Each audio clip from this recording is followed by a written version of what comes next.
Senhor esteja convosco. Ele está no meio de nós. Proclamação do Evangelho de Jesus Cristo, segundo Marcos. Glória a vós, Senhor.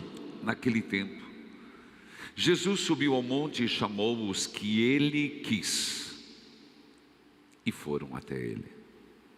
Então, Jesus designou 12, para que ficassem com ele e para enviá-los a pregar, com autoridade para expulsar os demônios.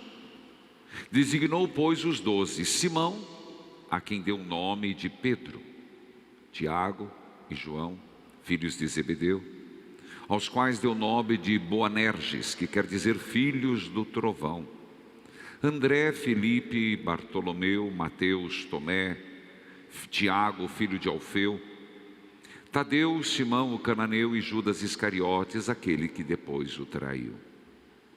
Palavra da salvação. Glória a vós, Senhor. Que a palavra de Deus perdoe os nossos pecados. Amém. Filhos queridos, estamos em plena novena e toda sexta-feira nós lembramos a misericórdia de Deus que nos vem pelas santas chagas de Jesus, dizendo: Jesus misericordioso, iluminai nossos caminhos. Jesus misericordioso, Iluminai nossos caminhos. Jesus misericordioso, Iluminai nossos caminhos. Domingo passado foi vocacional enquanto cristãos e não para vocações específicas. Foi o Evangelho de João, quando somos chamados a deixar ecoar a semana, em que Jesus se vira e fala: o que procurais? E eles dizem: onde moras? Foram e ficaram um dia. Marcos hoje nos apresenta uma decisão de nosso Senhor.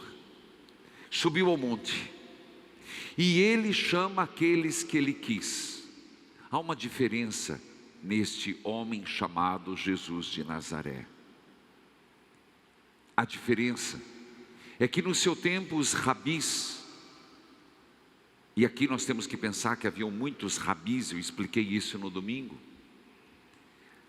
eles estavam numa sala ou estavam no lugar, os discípulos iam e como que se matriculava, pagava e tinham aulas, formação. Esse rabi, Jesus de Nazaré, não. Esse rabi é diferente. Ele escolhe os discípulos. E além de escolher os discípulos, ele não quer pagamento nenhum. Ele não dá aulas. Ele não é conceitual. Esse Jesus de Nazaré que somos chamados a seguir, ele dá experiência de vida. Ele literalmente faz como deve ser uma catequese. As pessoas aprendem e nós somos chamados a aprender a partir das suas ações, curando, perdoando, ensinando. Há uma diferença muito grande. E é esse Rabi, é esse Messias, é esse Jesus, aqui representado em Jesus das Santas Chagas, que somos chamados a seguir, que somos chamados a buscar. Jesus das Santas Chagas, do qual nos vem a misericórdia divina. É interessante que nosso Senhor chama, e chama com um propósito. Dentre os que foram, chama 12. O sentido é: envia-os a pregar. Ah, meus irmãos, como é importante. É verdade que muitos vão dizer: mas a pregação não faz nada. Ela ajuda muito. Lembremos que fez muito na vida de Santo Agostinho. Foi o ponto central, a pregação de Santo Ambrósio. Mas olhemos os Atos dos Apóstolos. Como é importante falar do Senhor. Movidos pelo Espírito Santo, os apóstolos, como que, entre aspas, bêbados, 9 horas da manhã, não era bebedeira alcoólica, eram embriagados do Espírito Santo, saíram nas praças públicas e começaram a pregar sobre o Senhor. Sabe que nos falta um pouco isso? Pregar sobre o Senhor. Sim, você vai dizer, pregar mais pela palavra, pela vida do que pela palavra, mas no entanto pela palavra também, sem medo, como nosso Senhor disse: aquele que tiver vergonha de mim diante dos homens, eu terei vergonha dele diante do meu Pai. O quanto nós temos pregado, e eu não estou falando de mim, porque aqui é meu ofício, eu estou falando da pregação, quando saímos das paredes de uma igreja, o falar de nosso Senhor, falar das maravilhas que Deus fez na tua vida. Se você não quer falar de religião, se você não quer falar do rito religioso, se você não quer entrar no mérito de ser católico, não, mas também não sei por que ter vergonha de ser católico e dizer que o é. Mas quando você vai a uma quitanda, quando você encontra uma pessoa, quando você manda uma mensagem, você tem expressado esse amor incondicional a Jesus Cristo? Pregar, falar de Jesus. Paulo vai chegar no nível da sua consciência de pregar, que ele diz: se eu não falar de Jesus, se eu não pregar, as pedras falarão. Acredite, às vezes os discípulos do nosso inimigo são muito propagadores dele. E não sei você, mas nos cansa de ver notícias de crueldade. Eu particularmente, alguém me indica um filme, até no próximo livro, já escapou, que não era para sair, mas vai sair, que são reflexões sobre a pandemia. Até cito um filme. Quando me dizem um filme, eu sempre digo: não me venha com filme de terror, não me venha com filme de espíritos, não me venha com filme de violência. Eu não tenho vontade disso.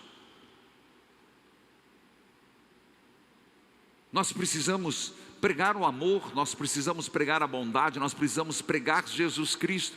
Mas as pessoas estão necessitadas. Eu disse, eu não tenho paciência para filmes assim, mas também a gente não, como diz o Papa Francisco, nós às vezes nos tornamos agentes funerários, falando só de morte, só de dor, só de depressão, só de angústia. Tem gente que o dia inteiro: hoje eu estou com dor aqui, hoje eu estou com dor aqui, hoje eu estou ruim aqui. É uma coisa que eu tenho evitado. Às vezes dor no corpo terrível, não sei porquê, mas não que eu seja melhor que os outros. Mas meus irmãos, qual a última vez que você pregou sobre Jesus? De novo eu vou dizer, os críticos de plantão: pregue com a vida, não com a palavra. Isso é de Santo Antônio. Fale de Deus, às vezes por palavras, mas pela vida. Mas está bom. Então quando que temos pregado com a nossa vida? Quando temos falado de Jesus? Qual a última mensagem que... Aqui eu estou falando para a igreja, e na verdade muitos que estão aqui não precisavam ouvir isso, mas a gente devia falar para as pessoas que passou uma mensagem bíblica por WhatsApp. Mas a desgraça da vida alheia, esse vai rápido. É uma coisa que eu também aprendi a tomar uma decisão. Tomei uma decisão, não passo. Chega em mim, eu pelo menos tomo isso. Se a pessoa quer me usar para passar, danou-se. Mas qual a última vez que nós pregamos de Jesus? Qual a última vez que nós tivemos a paciência de quando alguém reclamou da vida, reclamando de tantas coisas, nós tivemos a lucidez, a disposição, a coragem, a paciência e o fervor de ouvir a pessoa e falar uma mensagem bíblica do Senhor, uma mensagem de conforto e de esperança. O povo está abandonando a igreja, o povo está abandonando Jesus, sim, mas nós cadê que somos arautos do Senhor? Pregar. Isso não te inquieta? Isso não faz a gente pensar? O Senhor chamou para pregar. Nós somos batizados, e semana que vem também a temática vai ser vocacional para todos, porque o Evangelho vai sugerir de domingo. Então, meus irmãos, nós não podemos cruzar os braços. Está ruim o mundo, mas nós precisamos melhorar. Nós temos que ser uma palavra de esperança, de força, de solução. Eu não vejo solução diferenciada em Jesus, se não for Jesus Cristo. E não me chame de alienado, não se trata disso. Porque eu acredito que quando as pessoas se voltam para Jesus, elas se tornam pessoas melhores. Nós não precisamos de outra coisa a não ser sermos bons cristãos, consequentemente bons cidadãos. Pregar. E como fruto da pregação, olha o que o Senhor manda: dá autoridade de expulsar os demônios. Eita peste! É, meu filho, onde tem Deus o demônio não fica. Onde tem Deus o demônio foge. Demônio que, a meu ver, tem muito nome próprio. Demônio que a gente vê no mundo atuando com muita força. O senhor vê mesmo? Vejo. Não vejo como você pensa naqueles filmes épicos onde há as possessões, mas é aquela voz insuflada, aquela voz da sedução que leva à corrupção, que leva à ganância, que leva ao egoísmo, que leva à violência, que leva as pessoas a não terem um pingo de consciência. Uma pessoa, hoje eu dizia, o Salmo 43, se não me falha a memória: Senhor, enquanto eu guardei meu pecado, eu não tinha paz, eu chorava o dia inteiro. Você vai dizer, o que é isso? O que é que faz uma pessoa a não admitir os seus erros? Orgulho?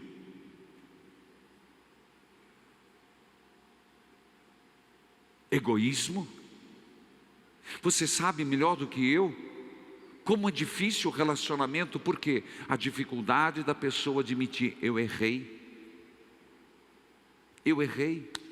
E aí, eu diria, a gente vai sobrevivendo como pode. Você tem que ir relevando, não é assim? Você tem que relevar. Você escuta um xingamento, você tem que perdoar, e não está certo, mas você vai botar tudo a perder. Quantos casamentos estão por um fio por causa exatamente disso? Diferentemente,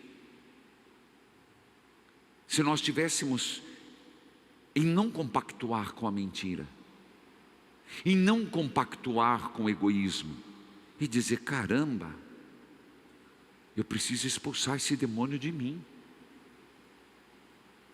eu preciso expulsar esse demônio da minha vida. Então, meus irmãos, é uma consciência que o Senhor nos apresenta pelo texto de Marcos hoje. Do outro lado, no seio das nossas comunidades, nós não podemos deixar que o inimigo crie tocas. Nós não podemos dar margem para que ele se procrie, muito menos na sociedade. Não dá para cobertar. A mensagem do Senhor é muito clara. Por que Ele escolhe os 12? Para pregar e expulsar os demônios. Porque somos batizados. Você vai dizer, mas para eles era fácil? Era fácil. Se Marcos faz questão até de contar uns podrezinhos dos 12. Desculpa falar assim, mas é bem assim mesmo. Ele começa a dizer, chamou 12, Simão, que deu o nome de Pedro, seu irmão de sangue, colocou lá embaixo, que é André, depois Tiago e João, 2 irmãos, já falamos sobre isso, que deu o nome de Bonerges, quer dizer filhos do trovão. O que quer dizer filhos do trovão? Você acha que é um elogio? Bravo, queixo duro, filhos do trovão. Então não é que era fácil para eles eram humanos como nós, tinham suas fragilidades, mas se santificaram em Jesus Cristo e pela força do Espírito Santo, são todos santos. André, Filipe, Bartolomeu, Mateus, Tomé, Tiago, filho de Alfeu. Aqui quando fala filho de, quer dizer tem uma história. Pessoas que foram se lapidando nos ensinamentos de Jesus. Ora, às vezes nós ficamos uma pedra muito bruta, não esmerilhada, então a gente fica pontiagudo, fere todo mundo. E Judas Iscariotes, que não adiantou nada. É interessante quando Marcos diz Judas Iscariotes, aquele que traiu. Eu diria de 12, as mesmas chances foram dadas. Os 12 comeram na mesma mesa que Jesus. Os 12 estavam nos mesmos lugares que Jesus. Os 12 viram as mesmas curas que Jesus. Eu e você, as chances nós temos por igual. Mas um deles o traiu e se enforcou. Então entendemos que o Senhor escolhe, mas nós temos que aceitar. Sobre isso eu falarei mais no domingo, os passos de um discipulado. Mas eu gostaria de arrematar com a primeira leitura. Ontem, quando li, muita atenção me chamou, quando diz assim,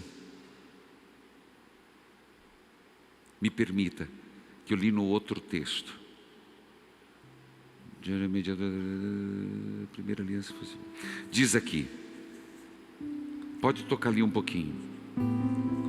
Ele fala da antiga aliança, ele fala da nova aliança, fala que da antiga aliança Deus se desinteressou porque eles fecharam o coração. Fala da nova aliança, gravarei em vosso coração, serei o seu Deus e eles serão o meu povo. E aqui, versículo 11 e 12, porque terei misericórdia das suas faltas e não me lembrarei dos seus pecados.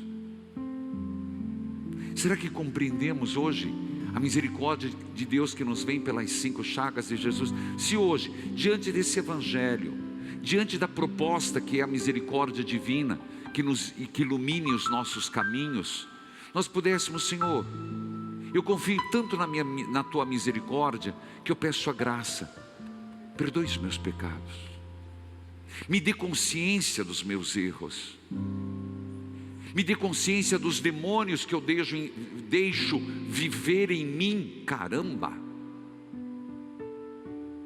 é isso mesmo, você não entendeu errado não. Me perdoe pelos demônios que eu deixo atuar em mim, porque eu sei, Senhor, que a sua misericórdia é infinita, e que pela tua misericórdia, pelo teu infinito amor, não porque sou merecedor, me perdoarás e não te lembrarás mais dos meus pecados. Como diz o Senhor, o que passou, passou, filha, vai, não peques mais. Essa é a misericórdia. É isso que ele fez na vida dos apóstolos. Mesmo Pedro, ele não jogou na cara, você me traiu, você me abandonou,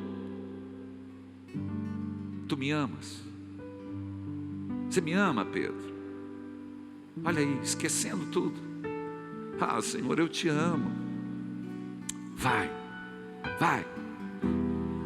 cuida das minhas ovelhas. Ah, que maravilha essa misericórdia de Deus. Então o Senhor não está dizendo para mim e para você, o que passou, passou, meu filho. Não vou ficar te jogando isso na cara. Não vou fazer como aquela pessoa que não perdoa, porque isso não é, perdoar não é esquecer. Vai ficar jogando na cara, é falta de perdão. Tem gente que adora, né?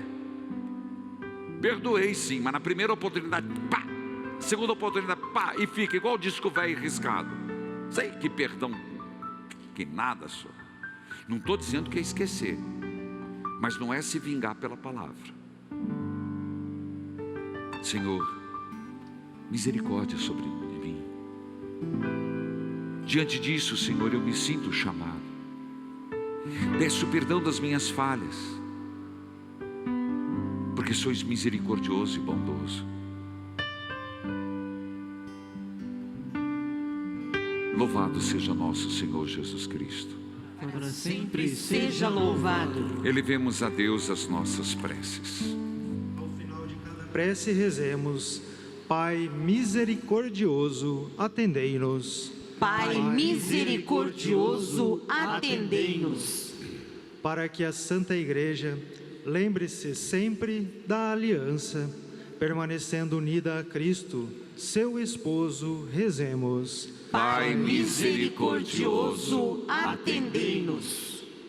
Pelos governantes que se esforcem por concretizar o projeto de Deus, que prevê o predomínio da justiça e da paz, rezemos. Pai misericordioso, atendei-nos.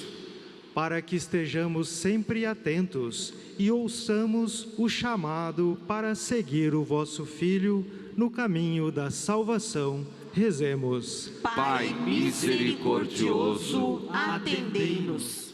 Jesus misericordioso, Iluminai nossos caminhos. Jesus misericordioso, Iluminai nossos caminhos. Jesus misericordioso. Iluminai nossos caminhos. Ó Deus, De grande misericórdia, bondade infinita, eis que hoje neste novenário perpétuo, por intercessão de Nossa Senhora de Guadalupe, padroeira das Américas, venho suplicar as graças necessárias para mim e para meus familiares. Quais são elas?